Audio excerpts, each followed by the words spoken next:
Hi everyone, this is Jim. I want to continue my look at these corner invasions that I was looking at in the previous video. Let's see, I wanted to start with a situation that actually occurred in one of my games recently. So this is going back to the very standard corner invasion where black just has one stone here and white wants to invade at the 3-3 point. And there's no stones here or here, so white or black has not made territory in the corner just yet. He's just kind of put a stone there and is exerting influence in the corner. And the situation I wanted to talk about is there's no stones here or here at the diagonal or at the knight's move, but there's stones a little bit further away, either at a one space jump or at a large knight's move where those two triangles are.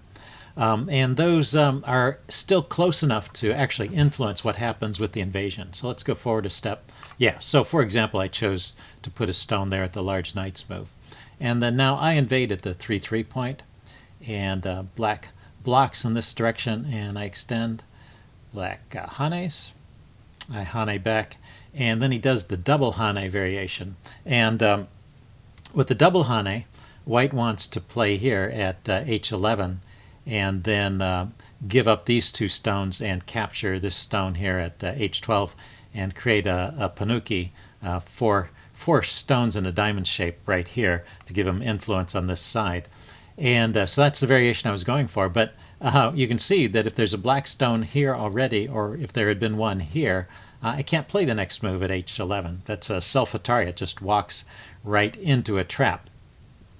So that's something to keep in mind. So let's go back to that configuration. Yeah, so you're thinking, you're white, you're thinking to invade this corner. Just be sure, there's other ways to play this. You get to some point where black does the double hane, you can't come here, you have to pull back, and you can live in the corner. So you're still alive. Black really hasn't made territory there. And you can get a little bit of space there. But if that's not what you were planning, it might come to you as a shock to reach to this point and then discover it's not going to work. So I don't know, it's a good example of how when you're playing out a pattern, a joseki or any pattern that you have to kind of look ahead to see where the stones are going and see if there's any other stones in the area that might interfere. Okay, let's go forward. I wanted to look at a second situation here. Yeah, okay, so now this is the case we were looking at the end of part one. And the enclosure here in the corner is sort of half completed. There's a white stone here, but not a white stone here. So this is not yet territory. And I showed this sequence where white is trying to blockade you, prevent you from going in this direction, you grow in that direction. And white blockades you and tries to kill you here. And I wasn't quite sure what the right sequence was for black, so let me give you the correct sequence here. Black first hanes the stone here at the bottom at c2, closest to the edge. And this is the most severe hane, and so that's why you do it first. It really requires white to respond. Notice that he can't cut here. It doesn't even make a threat. Because these stones still have two extra liberties, so you can capture this stone on c2 and liberate those stones. So, or any other move, you just come here to d2 and capture that stone at c2, and this group will have enough space to live. So white has to fix.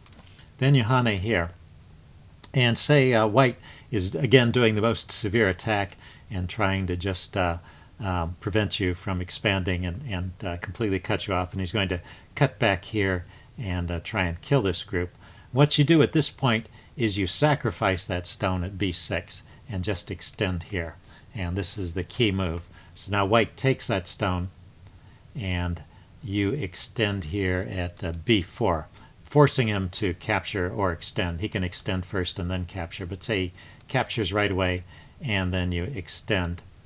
And now it's white's move, and when he starts to fill in these liberties, it's important that you have these liberties. I mentioned this before. When he starts to fill in these liberties, you want to place a stone here and make sure you've got two eyes before he gets too before he gets a chance to invade. So that's one trick that white can play here. White can extend first instead of capturing that stone right away. You extend. Now he captures that stone. But still you have time. He's taken away one of your liberties, but still you have time to place a stone here, and you've got 2 eyes. But it is important to play that move, because otherwise white can play in here and kill these stones, because they're not connected. It's a bent 4 here, which is a safe shape, but these 2 groups are not connected, and white can take advantage of that if he first removes the outside liberty there. So, but 1 stone either here or here at A2 or at A3. That's enough to guarantee those 2 eyes. You've got 2 eyes for sure there. Okay, that's what I wanted to say about that one. Let's continue on. There was one more case. Oh yeah, now we're going on to new cases. So we have a corner here where there's 1 stone and there's a stone placed at a knight's move away. This is similar to what we looked at last time. And white invades with 3/3. Black blocks. White extends. And then this time black blocks from on top. And this is a way to keep the white stones from expanding, and also an attempt to kill them. So you can live in the corner, and the way to play this at this point is to extend here, or hane here, I guess is the right word. You need to give yourself a little bit of space, and then black starts to attack these stones. And you can hane down here, and as I mentioned, this is a more severe kind of hane, because it threatens to actually just capture that stone at L2, and you might think that that black can cut here, because it puts these 2 stones in Atari, but in fact you can block and connect, and so that's why it was important to get this hane in first and then the other one in. So wherever black invades, you have the other move is for black to try and cut here, and you can connect this way, and when you connect you also threaten that stone. So as the sequence plays out, you actually get to capture that stone if he tries to attack you from the outside, and you just have just enough room to make 2 eyes there. So you live small in the corner. It's not like it's a huge invasion, but you are safe there. Let's see. And then the other way, if he tries to cut here, you again connect. And if he covers the cut on the outside, which he has to do pretty soon, then you can extend this way. And eventually you'll get this kind of shape, similar to what we saw in the other corner. You've got an L shape, and then here. And I've already made 2 eyes now. So that is the way that you can make life in the corner, by invading here. So let's go back to the beginning. All the way back at the beginning. I had a second sequence here. This is the last sequence I wanted to look at. So I think that covers the case where you're invading a corner where there's just 1 stone at the 4/4 point, and then another stone, a large knight move away. But the second configuration is the other kind of half completion of an enclosure, is you have the stone that's a diagonal here, and you don't have this stone that's the knight's move away. So this is not safe, and you can invade here. And here I put the marker here to indicate where that stone would be to complete the enclosure. So you might think, what difference does that stone make to what's going on in the enclosure? So say white blocks, and if you extend, then he can hane here and actually capture those 2 stones. So extending in that direction is not the answer. What you do here is you extend in the other direction. And now if black tries to keep you cut off by playing here, so you can't easily get out to the outside, you can play at M10. And this appears, as far as I can tell, this seems to give the white stones life in here. I had this occur to me in a game, and these stones managed to live, and I couldn't figure out a way to kill them. Oh, and also I encourage you guys to try this out on your own, and if you discover any things that I get wrong, or any new facts about these invasions, please put them in the comments, and I'll check them out. So, well, here's one example. I tried to block like this. It seemed like the simplest way to play, and then the the stone is placed here at N9, trying to sneak out. So I block that, and then he comes back here, and then I protect this cut by placing a stone at M7. So now these stones are really blocked in there. But he plays here at M13, and then I think it's alive. I couldn't figure out how to kill it at this point, even with throwing a stone in. Notice that the way this group and this group are connected, you can connect either here or here. So if black were to play a stone here, you could connect this way and make two eyes.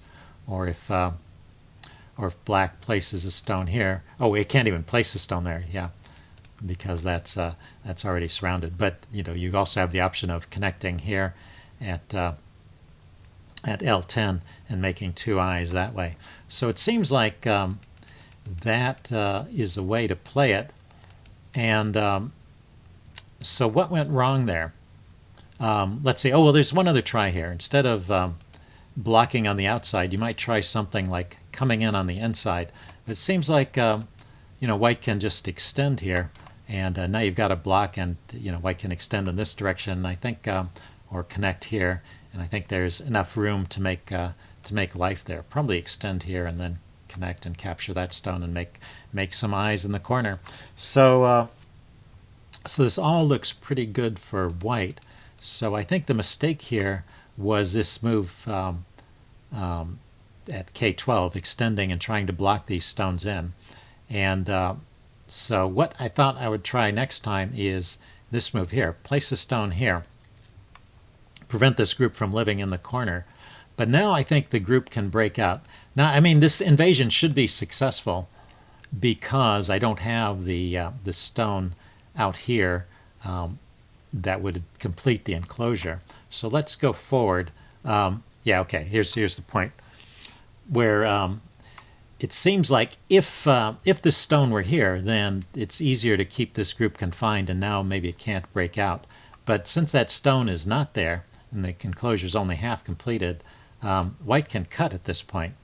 And that's the cut that would not have been available if you had the stone there and completed the enclosure. So I think that's the difference that extra stone makes. It's not that it allows you to live inside so much as it allows you to break out. And then, so there's a danger here. White's going to play here and then just capture that stone. The stone could extend in either direction. If it extends to the side, this stone can extend to the side, and it seems like it breaks out. Although maybe that kills this group here. Anyway, extending this direction clearly doesn't work.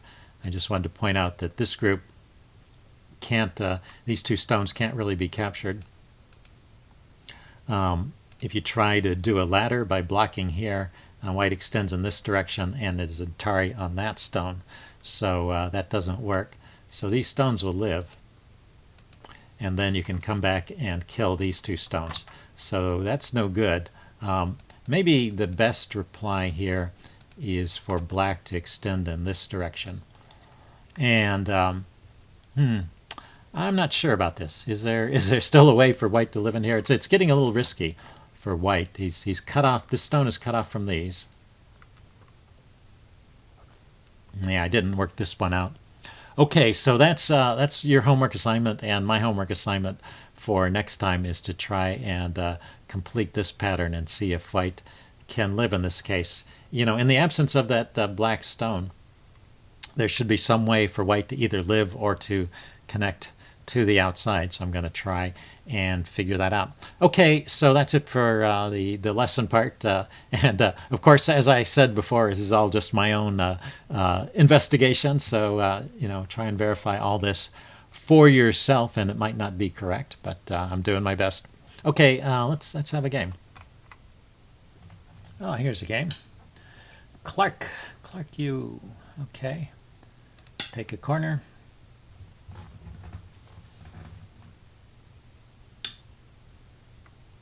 Okay, I'm going to put one stone off the corner and get a little asymmetry going in the situation. And he approaches. I'm going to just enclose this corner. It's pincer, I suppose, is possible. You know, the pincer is the move I rarely play. A little harder to play a pincer in this kind of game, because his stone, it's already walking into a situation where he's already got it, a counter pincer going against it, I guess. It's already surrounded by 2 of his stones. So I'm trying to make territory in this corner. And I'm going to try to invade his corners later. And if I get time, I'll try and make corner territory in this corner as well. So maybe a stone here and a stone here would give me a big area on the top of the board, and then launch my invasion. Kind of a slow way to play, but well, let's see what black plays here. He invades this corner. Okay, so that prevents me from making territory, but let's kick that stone and see what he does.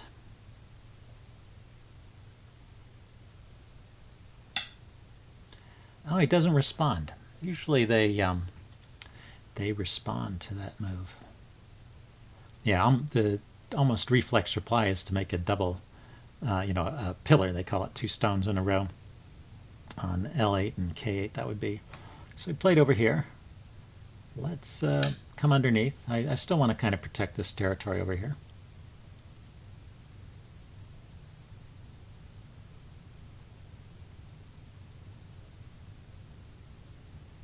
And see what he does next.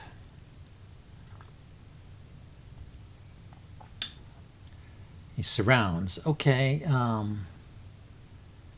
let's extend in this direction. I don't want it to easily fall victim to this surrounding operation. Okay, so he surrounds in that direction. At some point, I want to Tanuki, move away from these areas where I'm playing and play somewhere else, because if I just let him attack me and surround me, then I will just have a very tiny space here. So pretty soon. Let's see. Yeah, let's find a place here. If I block here, I think he's going to have to respond, and then that will give me the opportunity to that will give me, this is still a threat, because I'm threatening to cut here and win those 2 stones. Yeah, so he has to block. So now I have Sente, as they call it. So he's got a weak stone here, and so I could invade somewhere in the middle, but he might just strengthen this corner. Let's invade this totally opposite corner over here. See what he wants to do. He wants to send me in this direction. And he wants to Hane. Okay. Let's see if he plays the double Hane or the extension. He extends. Okay, so this is going to give me a decent sized corner over here. Let's see. Yes, I can Hane here. He's got to defend that.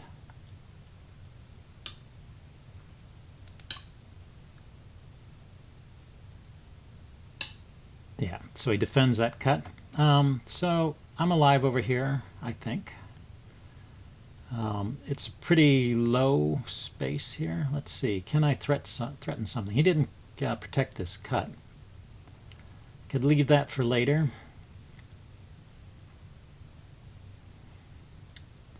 How about if I approach this corner from this side and then work my way back to this cut? Maybe that will help me at some point.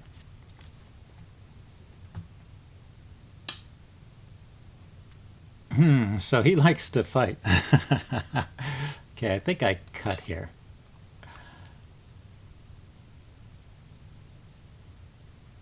And see if he wants to cross-cut.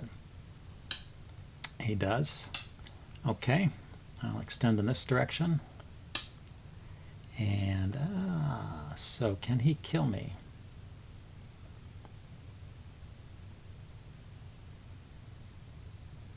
Yeah, maybe he can. It's only 2 stones. That's not very much. And I'm a little bit far away from either side. He has weak stones on either side, though. He has a cut here. I have an Atari here.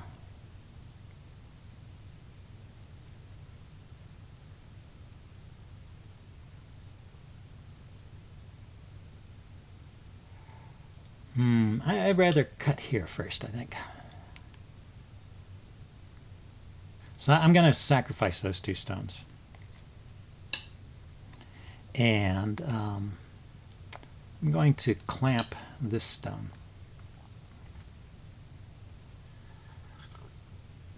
I'm going to try and build some more territory on this side.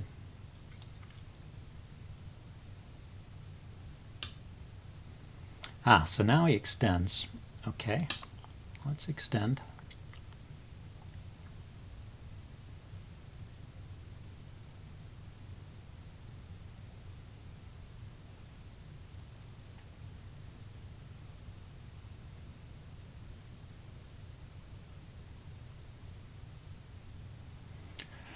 Let's see. So this group over here will probably be pretty strong when he's done. Okay, he's trying to attack that stone. Let's. I don't want to allow that. I'm just wondering if he has groups that are cut off and isolated that I can take advantage of. So, this group here and that group there have no eyes yet. So yeah, I could consider cutting this group off completely. Let's see. If I extend all the way down here, I'm threatening to kill that group, so he's got to protect it. Okay, so this threatens also to kill.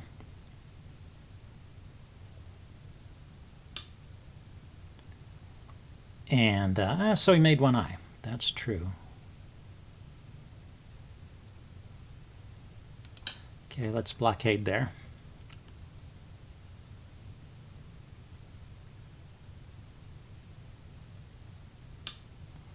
So I can make some, I have to extend here first. Yeah, I don't want to give up that stone. I was thinking I could gain a tempo by attacking this stone. I think black's playing pretty well here. I think he is. So let's attack this stone first.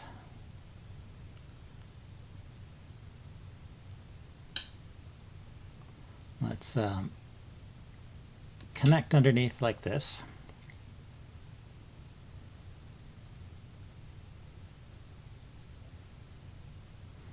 Yeah, actually he can maybe kill me. This is dangerous here, huh? He wants to play here and here to kill me. So I guess if he goes here, I connect, but then I only have 2 liberties, but he only has 2 liberties. I go here. So let's count this sequence. Yeah, well, I go here right away then.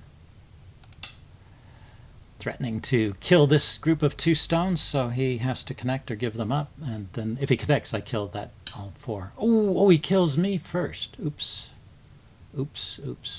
Yeah, that's what I missed. So this is a little bit risky for me, right? I am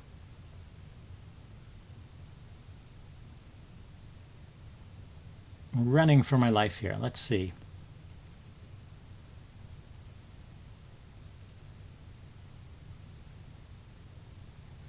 If I throw in here first, he has to capture it. So that reduces his liberties by 1.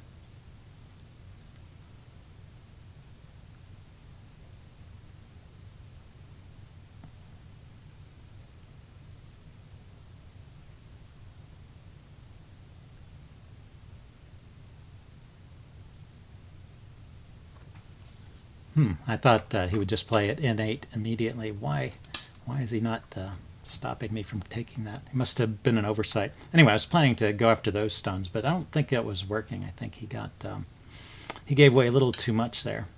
Okay, but he got all this outside.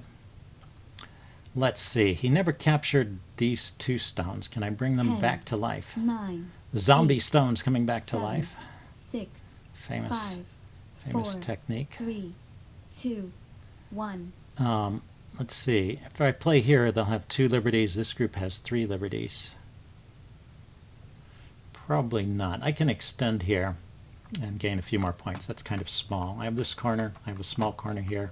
So the biggest space here is all this territory in the middle of the board. So it's probably time to... 10.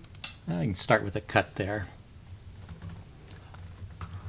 And I guess the only place that I can expand out from is over here. So probably... Let's see if he captures me. Maybe this just gets caught in a ladder here. let's well,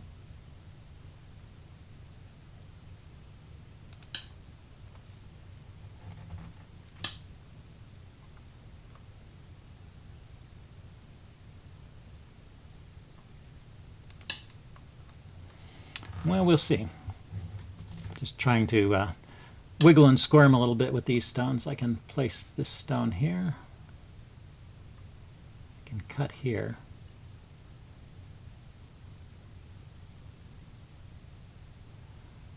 But maybe it's better to play here first. Peep at that connection. This gives me some ideas to connect up with these stones.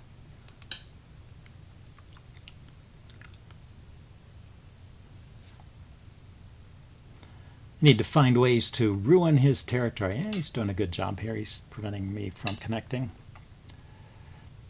by playing like that, right?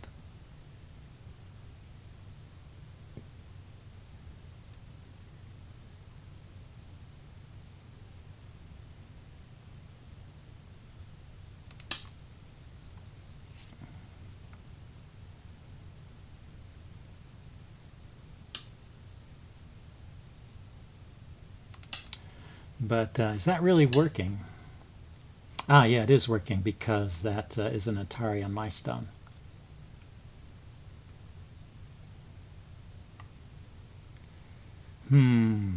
Okay, yeah. So that's too bad.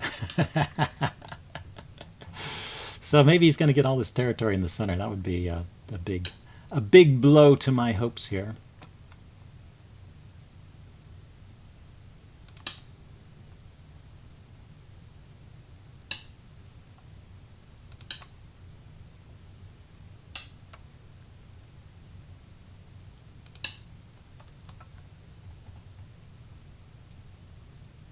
Let's see. So these stones are alive. These are alive.